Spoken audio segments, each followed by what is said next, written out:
E o nono episódio dessa 11ª temporada de Futurama veio trazendo uma espécie de multiverso, onde os personagens principais foram reinventados como brinquedos. Tivemos versões de bonecos à corda, carrinhos da Hot Wheels e até mesmo patinhos de borracha. Mas todas essas versões tinham uma única coisa em comum: algum personagem acabava morrendo de uma maneira extremamente idiota. Ficou curioso? Então fica até o final que vou fazer um review desse episódio e mostrar algumas coisas que você pode não ter percebido. Mas antes, já deixa aquele like e se inscreve aqui no canal para poder continuar recebendo vídeos como esse. O episódio começa com os funcionários da Planet Express entregando uma encomenda para o Rei do Espaço, que era apenas um rei que ficava no espaço. E essa tal encomenda era um retrato feito de macarrão da falecida esposa dele. No entanto, como Fry estava com dor no ciático, o príncipe do espaço aparece e ajuda Leela a pendurar o quadro na parede. Mas assim que eles se olham, os dois imediatamente sentem uma atração muito forte um pelo outro. E ao invés de se preocupar com isso, Fry simplesmente deixa Leela e o príncipe se conhecerem melhor e vai explicar para o rei como funcionava o programa de fidelidade da empresa. Mas isso acaba sendo uma péssima ideia, porque 30 minutos depois, Leela aparece perdidamente apaixonada pelo príncipe e termina tudo com Fry, dizendo que agora ela queria se casar com o príncipe. E em desespero total por ter perdido sua amada, Fry simplesmente cai no chão e começa a chorar em posição fetal. Coitado do Fry. Mas aí a história simplesmente é interrompida por um comercial de brinquedo, onde começamos a acompanhar uma reinvenção dos personagens como brinquedos. E se você não tiver entendido o porquê disso, é que eles estão fazendo uma espécie de paródia de programas infantis. E assim como na TV, essa história de Futurama será interrompida várias vezes para que passe algum tipo de comercial de brinquedo.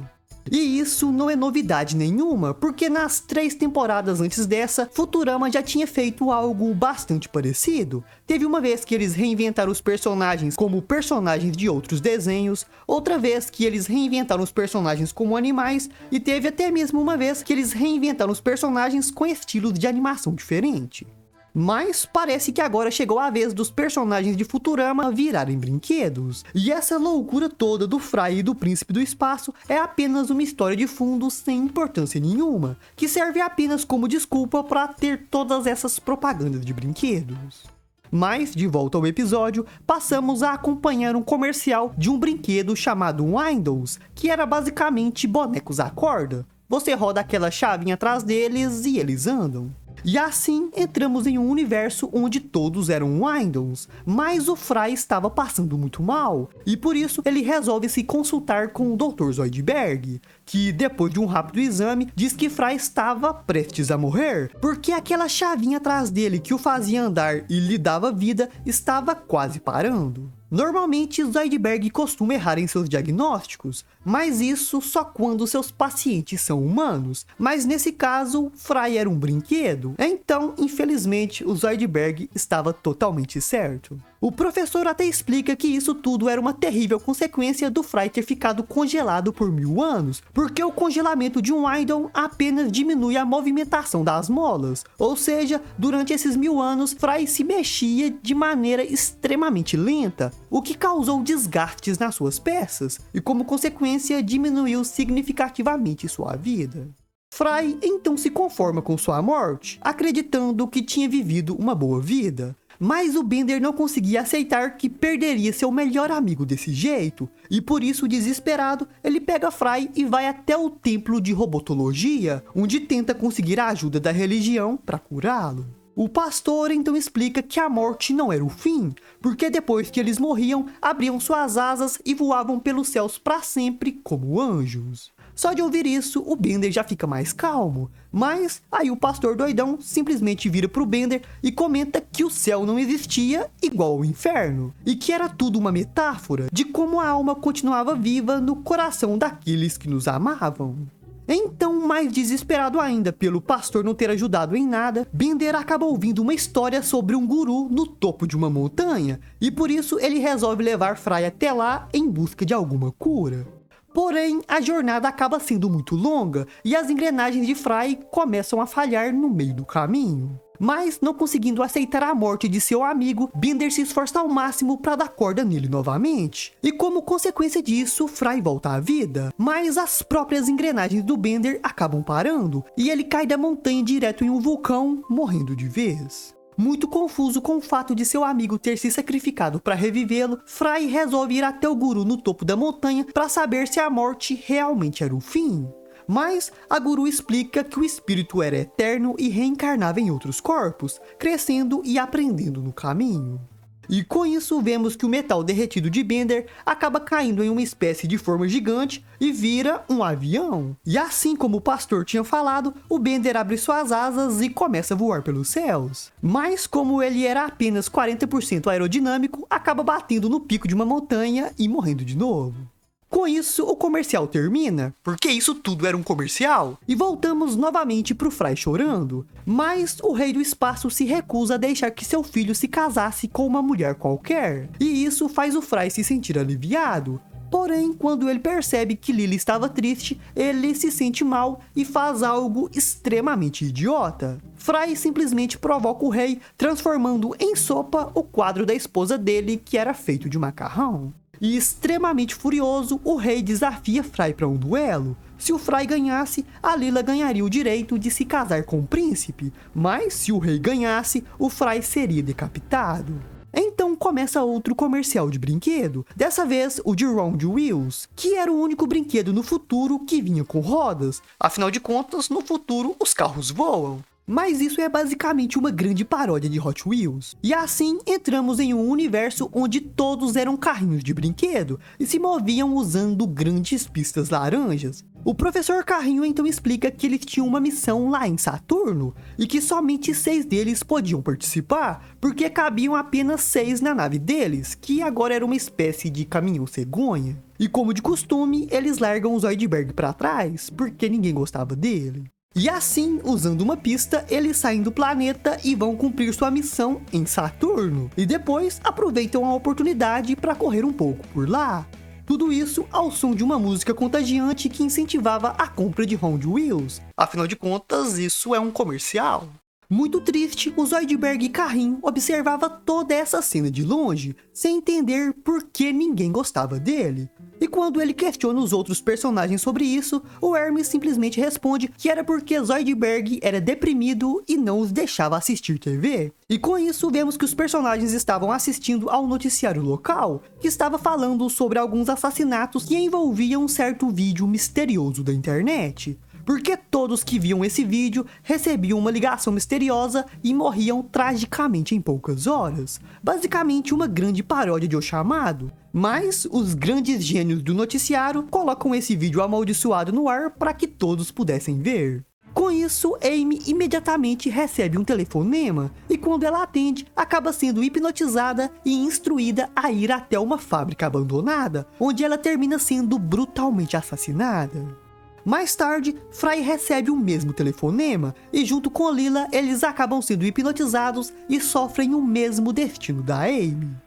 Com isso, os sobreviventes da Planet Express percebem o que estava acontecendo, afinal de contas eles tinham visto o noticiário. E quando o Bender é hipnotizado, o professor e o Hermes resolvem segui-lo para tentar descobrir alguma maneira de evitar aquele destino trágico. E eles ainda não deixam o Zoidberg ir junto, simplesmente porque não gostavam dele.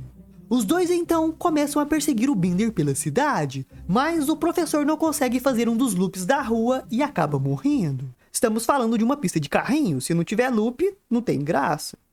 Mas, seguindo em frente, Hermes chega na fábrica abandonada e presencia o Bender sendo brutalmente morto pelas cancelas. E por isso, usando o limbo, ele se abaixa e entra sorrateiramente na fábrica para descobrir quem era o assassino. Obviamente, essa era uma péssima ideia, comportamento típico de filme de terror, porque quem é o doido que entra no covil de um assassino desprotegido desse jeito? Porém, assim que entra, Hermes descobre que o criminoso era o Zoidberg, o que pra mim não faz muito sentido, porque o Zoidberg tinha ficado pra trás, então não daria tempo dele chegar lá primeiro. Mas enfim, o Zoidberg diz que tinha cansado de não ser incluído em nada que seus colegas de trabalho faziam, e por isso ele simplesmente matou todo mundo e incluiu suas peças em seu corpo, pra ele não ficar mais sozinho.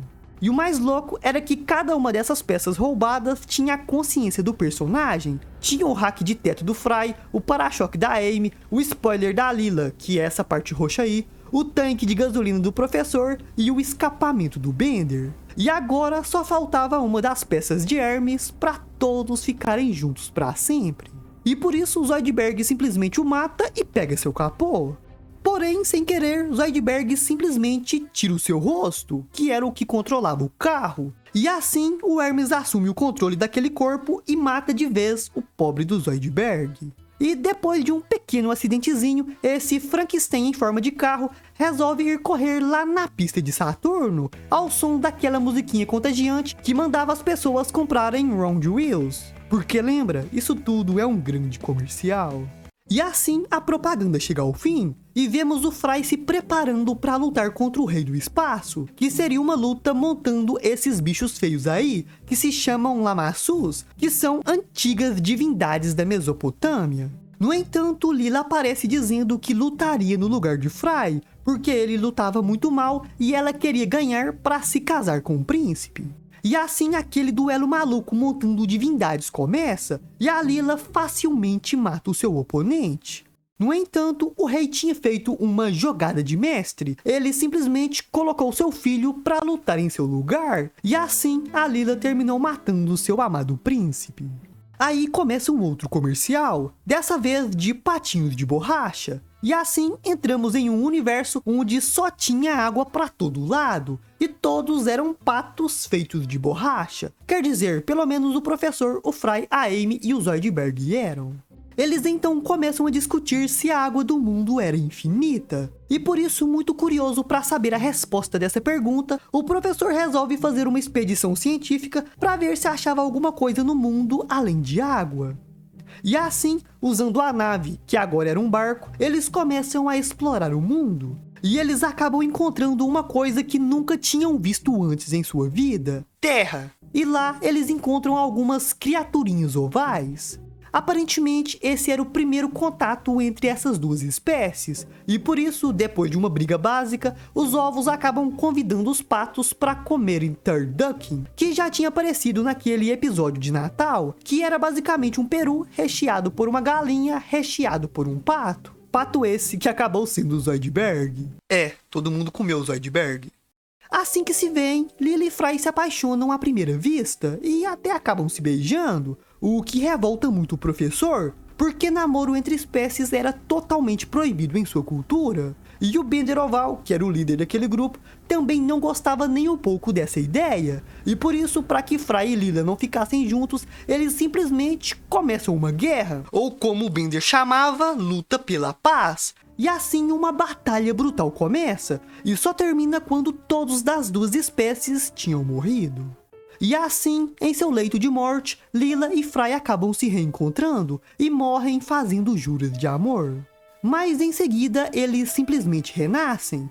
A Lila vira um pato de borracha, porque aquelas criaturas ovais realmente eram ovos, e o Fry vira um ovo. Não ficou muito claro se foi o Fry Pato que botou esse ovo ou se ele já estava por lá, mas o fato é que esses dois renasceram para poder ficar juntos.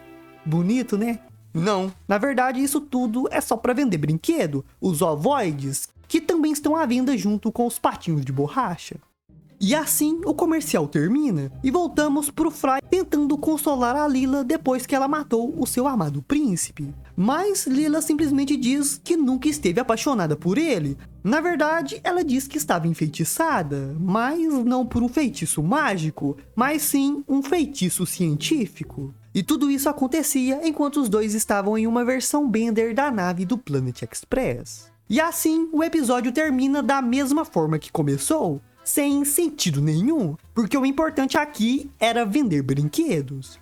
E eu não sei vocês, mas pra mim, esse foi um dos melhores episódios dessa temporada. Adoro quando eles exploram o multiverso ou trazem versões diferentes dos personagens. E o fato deles terem colocado brinquedos pra se matarem, eu achei algo genial. Mas e aí, você concorda comigo ou achou esse episódio ruim? Deixa aí nos comentários que eu quero saber. E se você ainda não tiver visto, dá uma olhada nesse outro vídeo aqui, onde eu mostro algumas das paródias que Futurama fez de outros desenhos. Corre lá que você vai se surpreender muito.